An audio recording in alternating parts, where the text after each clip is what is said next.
Welcome to this segment of A Day at DPL, a thought leadership series that is part of the Advisor Revelations podcast. You will hear from DPL's founder and CEO, David Lau, and a special guest where they will discuss educational topics around industry trends and best practices, providing advisors insights to grow your business and better serve clients. Welcome, everybody. We're speaking today with Steve Leivent, SVP and Co-General Manager of SS&C Advent's advisory business. Thank you very much, David. And thank you for having me. Thrilled to be able to do this podcast. This will be fun, talking a little bit about yourself and SS&C Advent and Black Diamond today. So you have been with SS&C Advent for about 20 years now. And you've seen a lot in those 20 years, I'm sure. Why don't you tell us a little bit about your background, kind of how you came up through the organization and what kind of growth you've seen as the co-general manager of SS&C Advent's advisory business.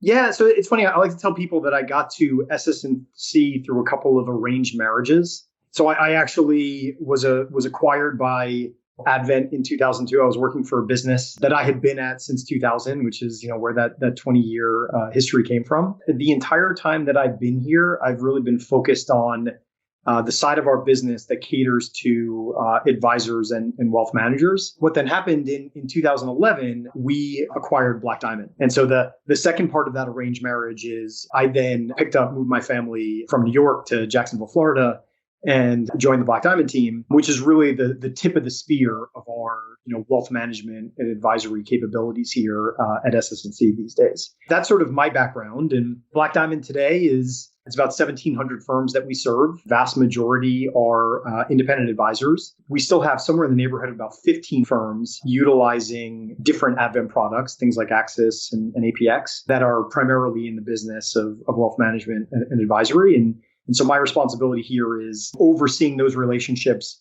making sure that we deliver value to those clients and make sure that we're constantly iterating to deliver new features that they can consume that make their practices more efficient and allow them to better engage with their end clients.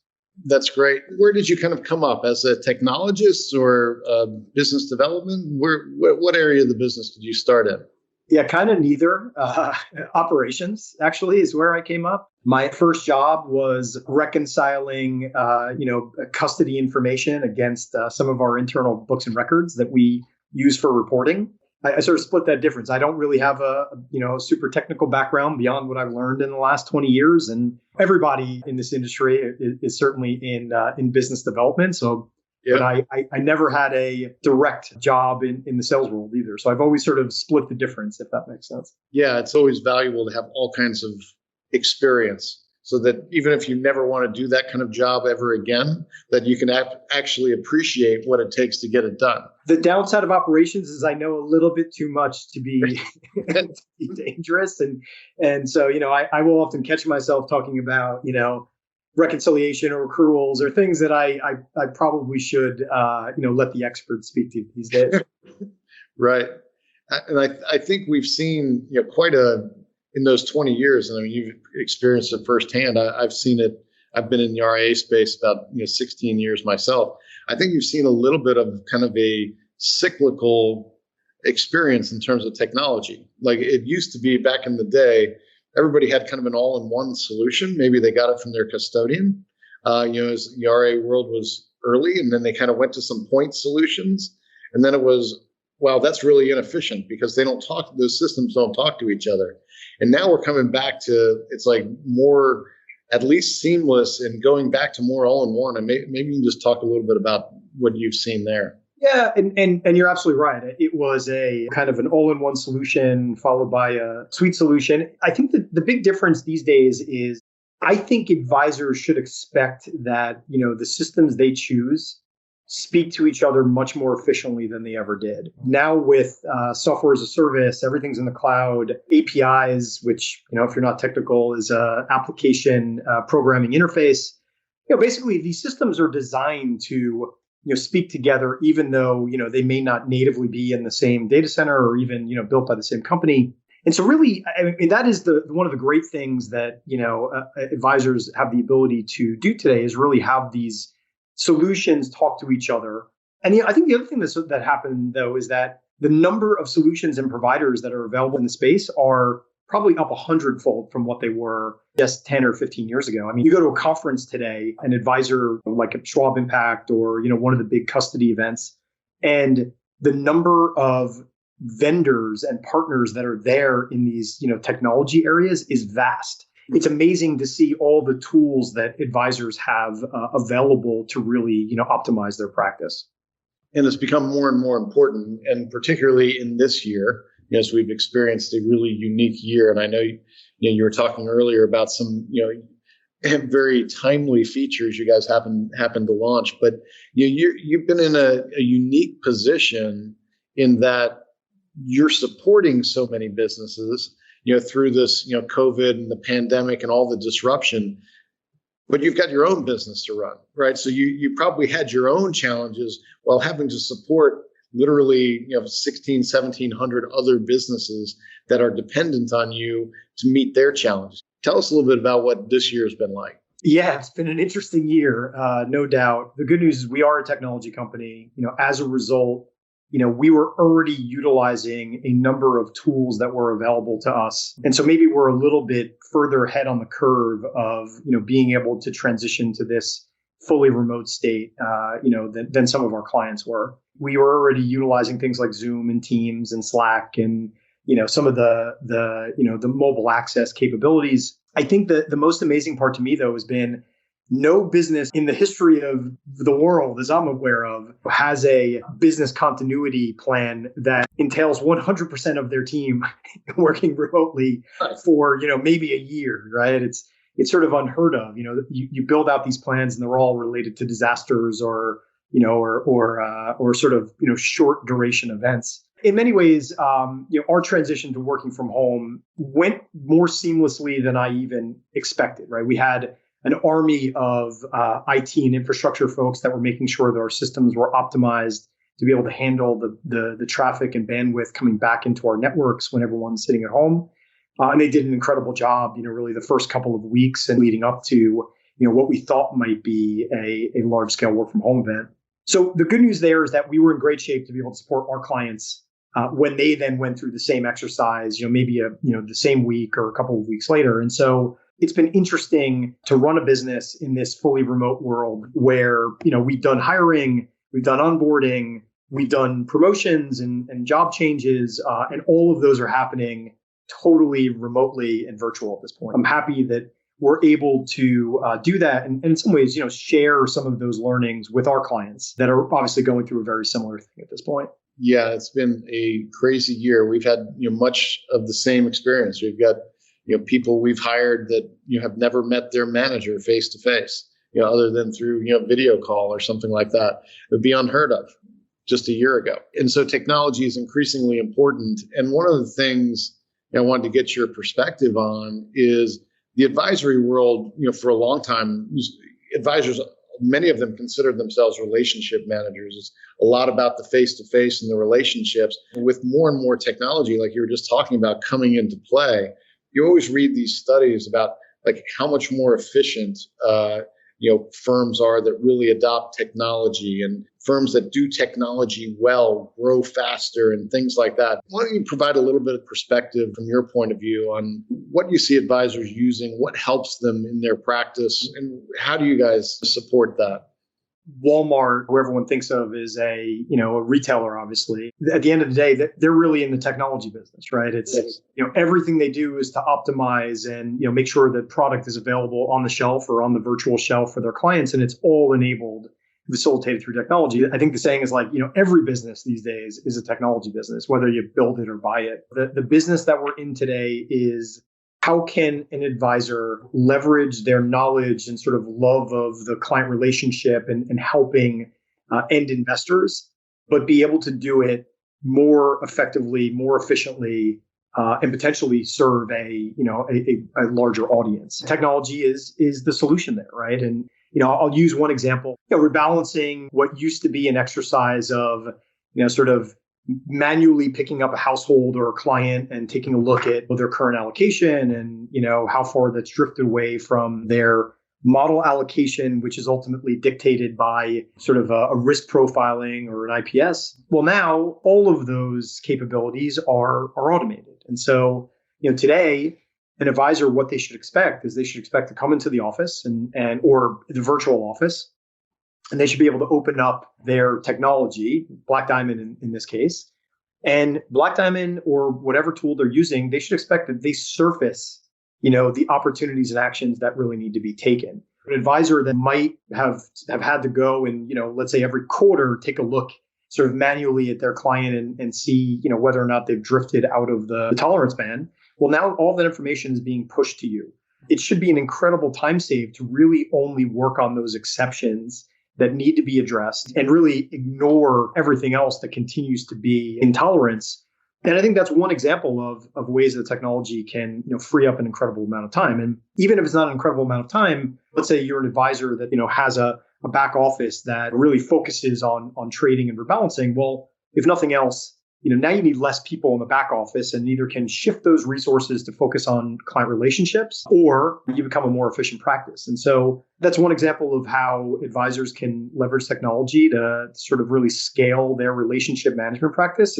But there are countless others like that. One of the things that's kind of brought us to our partnership is the RIA industry that we've both been in for 15, 20 years has really changed, right? So 15 years ago, DPL wouldn't have probably been very successful or possible because RIAs were mostly asset managers. The environment's really changed. They're expanding what they're doing in order to keep up with demands from their clients. They're providing more holistic services. Now RIAs are financial planners and wealth managers, and every advisor is trying to be the financial quarterback for their client. And so I think the piece of insurance in doing it in a fee-only fiduciary commission-free way is a really important component to help advisors expand what they're doing. And maybe you can give a little perspective on the Advent insurance marketplace that we're launching together. First of all, we're very excited about the Advent insurance marketplace powered by DPL. We went into this really for two reasons. The first one is DPL has a great reputation in the marketplace. And as mentioned in our wealth management advisory business here at Advent, the vast majority of firms that we serve are independent advisors, and having a capability to offer fee-only products there, we think is going to be incredibly helpful.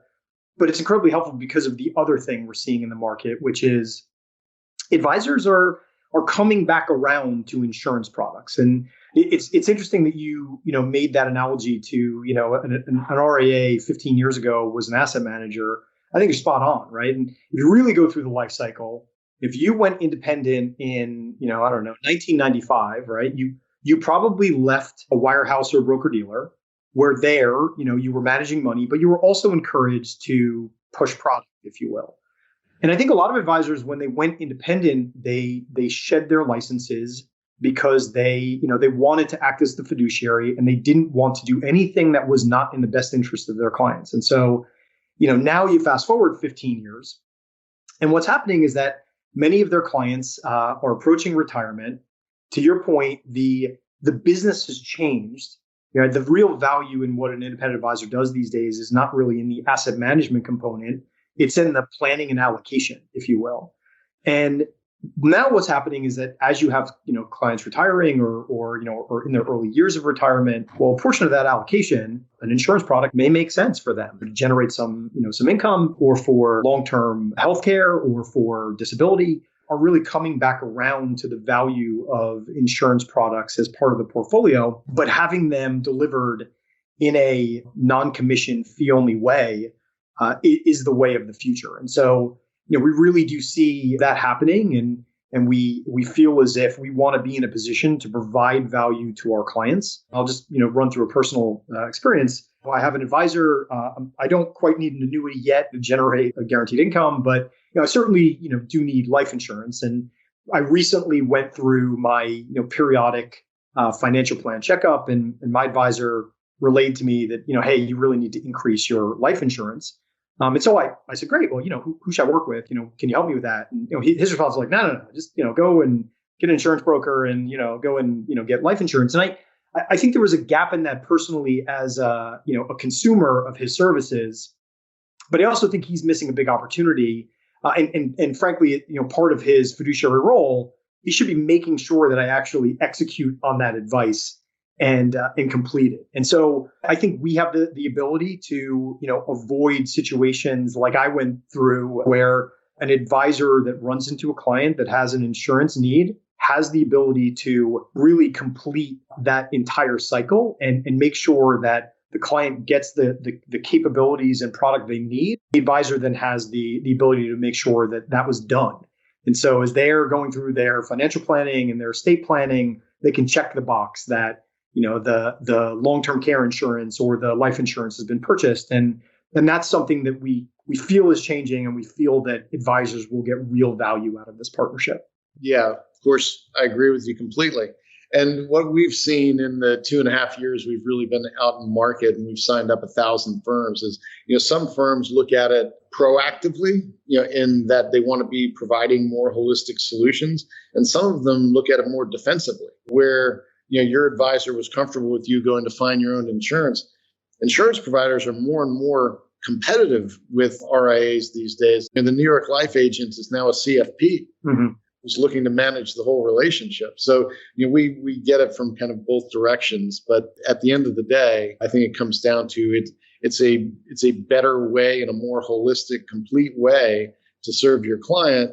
And, risk management tools like insurance, need to be part of the equation. And, we're happy to, be at the forefront of bringing them to people in a way that fits their business model, commission-free, no-load product. And that to me has been one of the major reasons, if not the major reason, that RIAs have historically not leveraged insurance as much as they might ought to.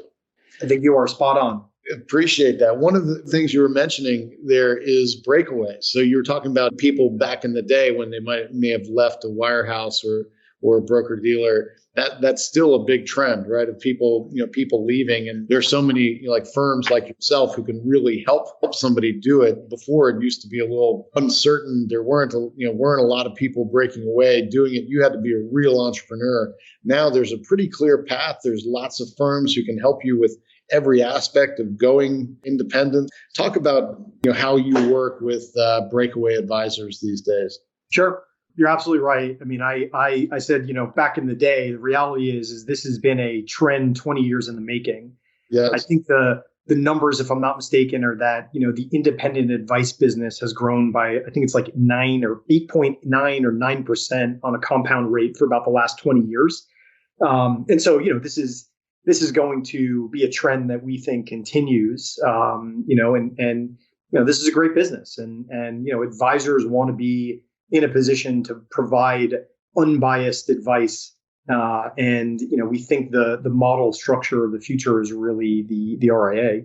There are entire businesses set up around helping to facilitate a breakaway. And they do everything from help you navigate and pick out your custodians and technology providers to getting a lease, getting you desks, phone systems, helping with all of your paperwork to do the conversion. It's incredible the number of businesses have been set up really to support that ecosystem. Interestingly enough, the custodians are the ones that probably interact with breakaways the most frequently. And I think the one thing that's changed quite a bit is 10 years ago, going and starting a $200 million RIA was pretty common.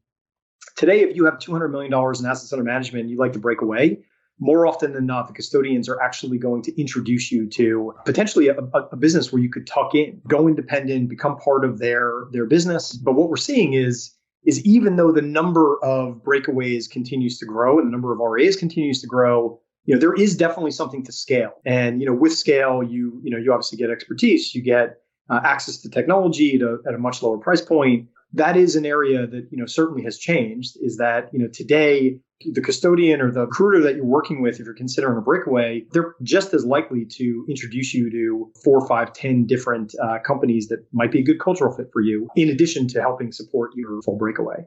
The AUM of a big RIA has grown massively over the last decade as well.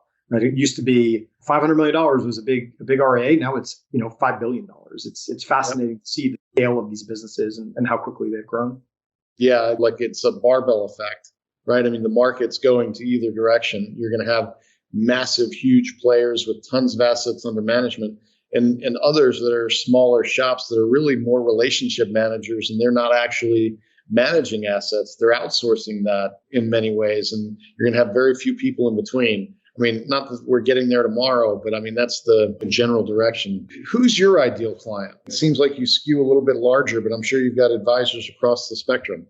We do. We serve firms that have $40 million in assets under management and are sole proprietors of the practice, all the way through some of the largest national brands that got there through acquisition and the capture of these breakaway advisors that they've tucked into other businesses.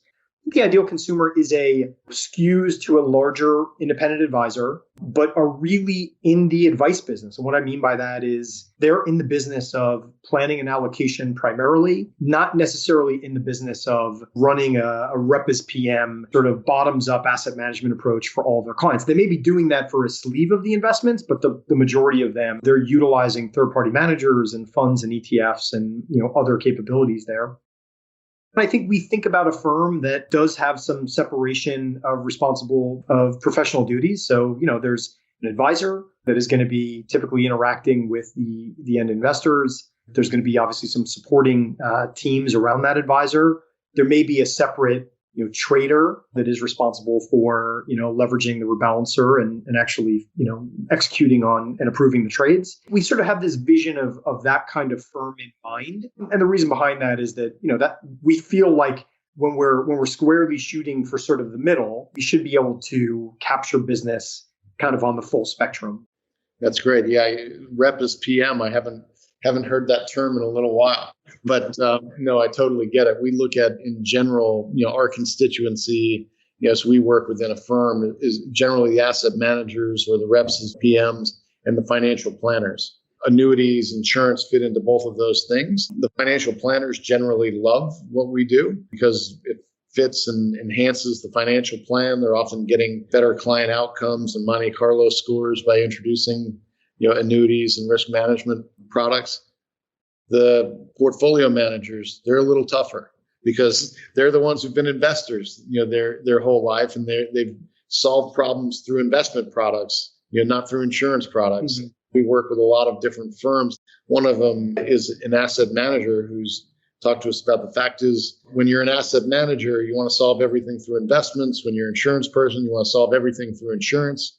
The fact is you need both to do the right job for your client. And that's why we're super excited about the partnership with SS&C Advent and bring the insurance marketplace to market. That's great. And we certainly are as well. And looking forward to providing that additional value to our clients. And I think it will be leveraged significantly. This has been really great. I appreciate the time, Steve. And thanks for having me. And thanks for the time this afternoon. Thanks for listening.